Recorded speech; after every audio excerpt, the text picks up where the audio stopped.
So, hi guys, welcome to Mathematics Zone, solution of higher mathematics.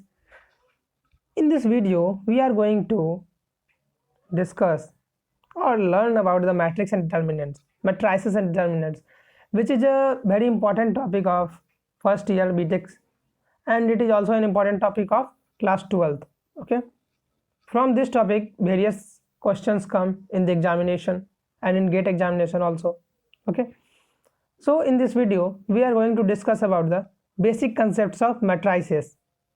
Okay, and then we will go further, then we discuss determinants. Okay, so in this video, we are going to discuss about matrices. Here, a set of what is matrix?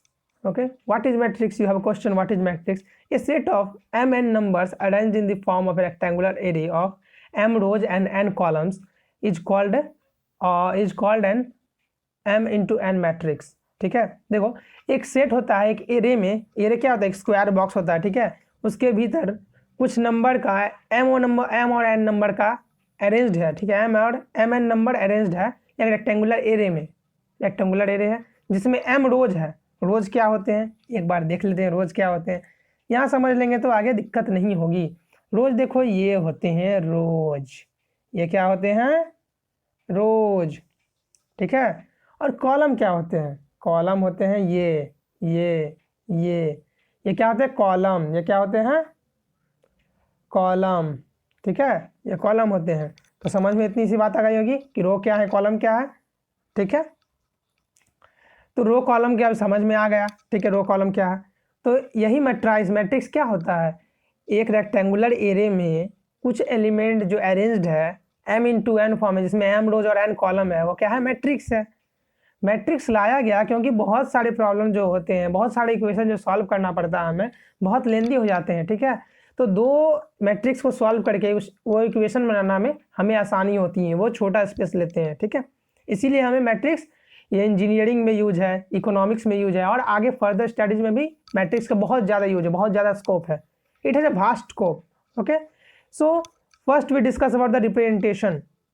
अगर कोई matrix दिया रहेगा तो हम पहचानेंगे कैसे, बोले कि तो पढ़े ही नहीं है. तो देखो क्या रिप्रेजेंटेशन कैसा होता है, a equal to A I J M into N. अब आई जे क्या है, ठीक है, आई जे के बारे में डिस्कस करेंगे. पहले m इंटू एन के बारे में जान लेते हैं. m इंटू एन क्या है, m इंटू एन है ऑर्डर ऑफ मैट्रिक्स. क्या है, ऑर्डर ऑफ मैट्रिक्स, जिसमें m जो होता है नंबर ऑफ रोज होता है, n जो होता है नंबर ऑफ कॉलम होता है, और i जो है रैंक, आई जे जो है रैंकिंग बताते हैं. मतलब जैसे A11, यहाँ पर A11 है तो i का वैल्यू क्या है, 1 है, j का वैल्यू क्या है, 1 है. इससे क्या बनता है, मैट्रिक्स बनता है. ठीक है, आगे देखेंगे तो इससे मैट्रिक्स कैसे बनता है. तो आई जे का मतलब यहाँ समझो कि आई जे का वैल्यू जैसे जैसे बढ़ते जाएगा उसी तरह से मैट्रिक्स का एलिमेंट बढ़ते जाएगा. जैसे एक मैट्रिक्स है 2 इंटू 2 ऑर्डर का, ध्यान देना, उसमें आई जे क्या होगा, A11 हो सकता है, A12 हो सकता है, A13 हो सकता है. क्या, क्योंकि 2 इंटू 2 मैट्रिक्स है, मैक्सिमम कितना एलिमेंट्स हो सकता है, 4. ओ हाँ, एक बात और बताना मैं भूल गया कि ऑर्डर जितने होते हैं ना, ऑर्डर जैसे क्या है, इसमें ऑर्डर m इंटू एन होता है. अगर m इंटू एन करोगे तो क्या, वो number of elements in matrix बताएगा. ठीक है, number of elements in matrix. जैसे 3 इंटू 3 है तो उसमें कितना एलिमेंट्स होगा, उसमें 9 एलिमेंट्स होगा. ठीक है, 3 इंटू 3 ऑर्डर का मैट्रिक्स है, 3 ऑर्डर मैट्रिक्स है, तो क्या उसमें एलिमेंट कितना होगा, उसमें एलिमेंट होगा 9. ओके, और इसका रिप्रेजेंटेशन याद होना चाहिए. ए आई जे का मतलब, ए I J M into N का मतलब क्या, ए आई जे हो गया एक मैट्रिक्स, मतलब ए आई जे कुछ दिया रहेगा आपको, हम देखेंगे आगे एग्जांपल में. और एम इंटू एन क्या रहेगा हमारा, एम इंटू एन रहेगा हमारा ऑर्डर ऑफ मैट्रिक्स. ठीक है, जहाँ एम क्या, नंबर ऑफ रोज है, एन क्या, नंबर ऑफ कॉलम्स है. ठीक है, इतनी बात क्लियर हो गई होंगी. आगे चलो, finding order and formation of matrix. ठीक है, ऑर्डर कैसे फाइंड करेंगे. A matrix has m rows and n columns is called the order of matrix. मतलब जितना रोज है और उतना कॉलम है. पहले क्या लिखना है, पहले मुझे लिखना है रोज, फिर क्या लिखने हैं, कॉलम लिखने हैं. ठीक है, तो रो और कॉलम जितने होंगे वही क्या है, मैट्रिक्स है. ठीक, यहाँ देखो for example a equal to 2 3 और 4 5, जैसे हम रो कॉलम में समझाए थे वही है. यहाँ पर क्या 2 रोज है 2 कॉलम है. अगर यहाँ पर 4 रो रहते हैं तो पहले 4 लिखा था, 4 लिखा था, फिर 2 लिखा था. आगे देखते हैं मैट्रिक्स का, मैट्रिक्स जब क्लासीफाई किया था उसमें पता चलेगा. ठीक है, यहाँ पे ऑर्डर ऑफ मैट्रिक्स क्या हो गया, 2 इंटू 2 हो गया. चलो एक एग्जांपल समझते हैं कि क्या जो मैंने बोला AIJM/N ये क्या है, समझ में आ जाना चाहिए। ठीक है, देखते हैं क्या है। देखो, construct a matrix of 2 into 2, okay, construct a matrix of 2 into 2, A equal to AIJ whose element is AIJ equal to I+J। मतलब AIJ का वैल्यू क्या है, I+J। IJ क्या था, 1 1 था, 1 2 था, 3 3 था। यहाँ पर 2 into 2 ऑर्डर का मैट्रिक्स का बात कर रहा है, तो जनरल रिप्रेजेंटेशन क्या हो जाएगा मैट्रिक्स का, A11 A12 A21 A22 हो जाएगा। AIJ क्या दिया हुआ है, I+J। यहाँ तक क्लियर होगा। यहाँ I1 है, J भी 1 है A11 में, तो A11 कैसे कैलकुलेट होगा, I+J से। तो I भी 1 है, J भी 1 है, तो ये IJ क्या हो जाएगा, A11 क्या हो जाएगा, 2 हो जाएगा। क्लियर हुआ। A12 क्या हो जाएगा, सोचो थोड़ा सा, I1 है, J2 है, तो क्या हो जाएगा, 3 हो जाएगा। A21 क्या हो जाएगा, I2 है, J1 है, 3 हो जाएगा वो भी। A22 क्या हो जाएगा, 2 + 2 = 4। ये थोड़ा आसान है, थोड़ा समझ लेना, ठीक है। मतलब ये ज़्यादा क्वेश्चन में पूछता नहीं है, लेकिन ये जानकारी रहना जरूरी है। अगर कहीं मान लो कहीं दे दिया कि AIJM/N दिया हुआ है, AIJ कहीं पूछ लिया गलती से, सिंपल बेसिक चीज़ है, तो दिक्कत हो जाएगी। तो ये ध्यान में रखने की चीज़ है, ठीक है। तो चलो देखते हैं आगे, टाइप्स ऑफ मैट्रिसेस या क्लासिफिकेशन मैट्रिसेस का, ठीक है। मैट्रिक्स का क्लासिफिकेशन क्या क्या है, स्क्वायर मैट्रिक्स है, column matrix, row matrix, scalar matrix, diagonal matrix, बहुत सारे मैट्रिक्स होते हैं। इसमें से कुछ चुनिंदा हमें जानने हैं, क्योंकि ये हमें सॉल्यूशन करने में किसी चीज़ के काम आएंगे। जैसे स्क्वायर मैट्रिक्स है, चलो स्क्वायर मैट्रिक्स के बारे में थोड़ा जानकारी लेते हैं, ठीक है। ये matrix is said to be square whose rows and columns are same. मतलब एक मैट्रिक्स है, उसको स्क्वायर मैट्रिक्स कब कहेंगे, जब उसके नंबर ऑफ रोज और नंबर ऑफ कॉलम क्या होंगे, सेम होंगे। जैसे इस मैट्रिक्स में देखो, दो रो है ना, 2 3 वाला एक रो है, 3 4 वाला एक रो है, और 2 कॉलम है, 2 3 वाले एक कॉलम है, 3 4 वाले एक कॉलम है। थोड़े आइडेंटिकल लग रहे होंगे तो थोड़ा दिक्कत हो सकता है, लेकिन देखो 2 रो है ना, रो कैसे होता है, रो हॉरिजॉन्टल होता है, ठीक है। हॉरिजॉन्टल क्या होता है, रो होता है। और कॉलम्स जो होते हैं वो क्या, वर्टिकल होते हैं। या कितने हॉरिजॉन्टल लाइन्स बनाएंगे, और क्लियरली बनाएंगे। देखो यहाँ पर अगर हम यहाँ लाइन बनाते हैं तो 1 और यहाँ 2, ठीक है, तो 2 रो हो गए। कॉलम बनाएंगे तो 2 वर्टिकल लाइन्स है, क्या हो गया, कॉलम। यहाँ तक तो क्लियर हो गया होगा। तो स्क्वायर मैट्रिक्स क्या है, जिसका क्या है, नंबर ऑफ रोज और नंबर ऑफ कॉलम सेम है। मतलब इसका क्या होगा, ऑर्डर भी सेम होगा। जैसे इस मैट्रिक्स का ऑर्डर क्या हो जाएगा, 3 नहीं होगा, ये होगा आपका 2 into 2 ऑर्डर का मैट्रिक्स होगा, ठीक है। अभी मैं आपको एक देता हूँ, आप थोड़ा जज करना, ठीक है। थोड़ा वीडियो पॉज करके एक बार जज करना, समझ में आ जाएगा कि मैट्रिक्स कितने। देखो यहाँ पर मैंने एक दिया,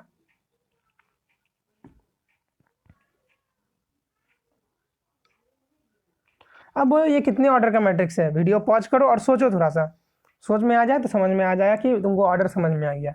सोचो कितने ऑर्डर का मैट्रिक्स है, पहले रो गिनना फिर कॉलम गिनना, वीडियो पॉज करो। अब देखो इसका सॉल्यूशन क्या होगा।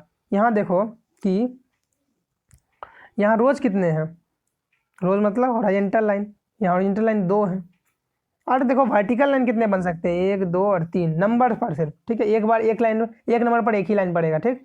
यहाँ कितने हो गए, हॉरिजॉन्टल लाइन 2 और नंबर कितना, कॉलम कितना हो गए, 3। तो 2 into 3 ऑर्डर मैट्रिक्स हो गया। अब मुझे लगता है थोड़ा थोड़ा क्लियर हुआ होगा। अगर कोई और दिक्कत आए तो कमेंट सेक्शन में कमेंट करो, तो मैं अगले क्लास में इसके बारे में और डिस्कस कर दूंगा, ठीक है। आगे चलते हैं, column matrix. Column matrix and row matrix, ये थोड़ा सा आसान है। एक matrix, a matrix is said to be column matrix when it has only 1 column. एक मैट्रिक्स को कॉलम मैट्रिक्स कब कहेंगे, जब उसके पास एक ही कॉलम होगा। एक कॉलम मतलब यहाँ पर देखो 9 10 11 कॉलम क्या एक ही है, एक से ज़्यादा कॉलम नहीं है। तो क्या देखो यहाँ पर कॉलम जज करने के लिए क्या हमें वर्टिकल लाइन बनाना है, ठीक है। एक नंबर पर एक ही वर्टिकल लाइन होना चाहिए, जैसे 10 एक नंबर है उसको वर्टिकल लाइन एक ही होना चाहिए, ठीक। तो यहाँ वर्टिकल लाइन बनाते एक से ज़्यादा बना पा रहे हैं नंबर पर, नहीं ना। तो वर्टिकल लाइन एक हो रहा है, तो मतलब कॉलम क्या है, एक ही है। कहानी क्लियर है।